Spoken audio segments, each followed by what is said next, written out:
Hey, Jack, why don't you tell us about the first time you got to meet Mr. McNiece?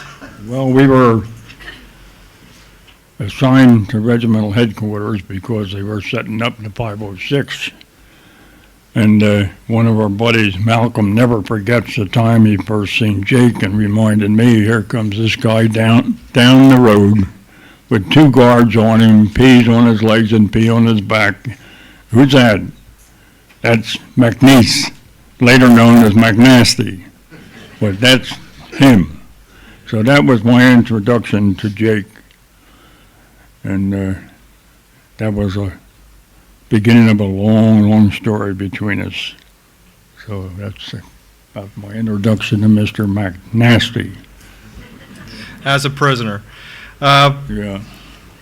Now, he was pretty much full of pranks and always had something going on. Now, you guys did some demolition charges out, blowing out some stumps to clear out a lake for a swimming hole. What did you run into there? Well, one of his antics was when we got to North Carolina after our training and jump training, we went. Our officer wasn't too well liked, but he volunteered us for fires and blowing stumps out of the lake. And we were out there in March in our shorts. It was pretty cold. We had an old raft, and we'd push the stuff out and get nitrous starch under these stumps. And of course, the signal is fire in the hole, demolition, man, and wham, up goes these stumps. And what the heck is that? Snakes flying all over the place, cottonmouths. So I look at him, and there is his eyes. Looks like the ears going on, and what's he up to next, So he says, get two stumps ready. Here he spotted a whole glider detachment double timing down the road.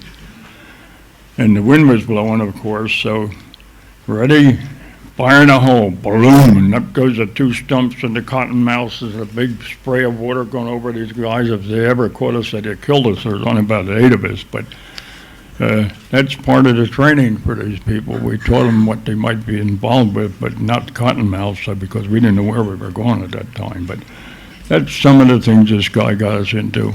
So, and many more. Now, Jack, you had mentioned that when you guys ran Currahee a good bit, you got a good view of Jake. When you guys were running Currahee, where was Jake usually? Well, he was out front. I couldn't understand how that guy, oh, no, I'm sorry. That was before he got in the stockade.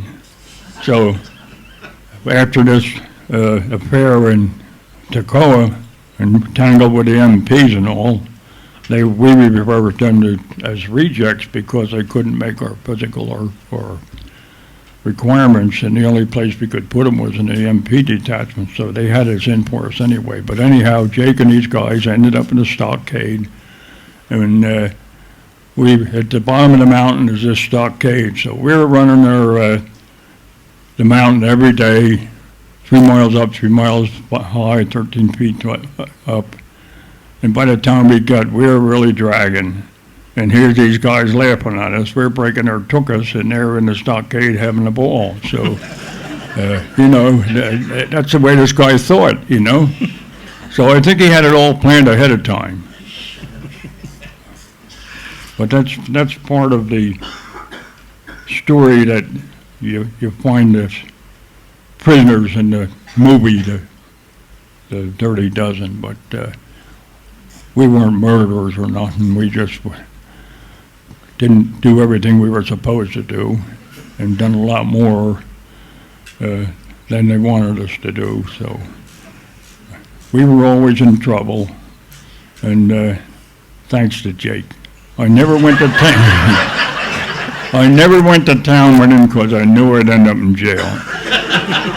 And he was always our acting sergeant until he went to town.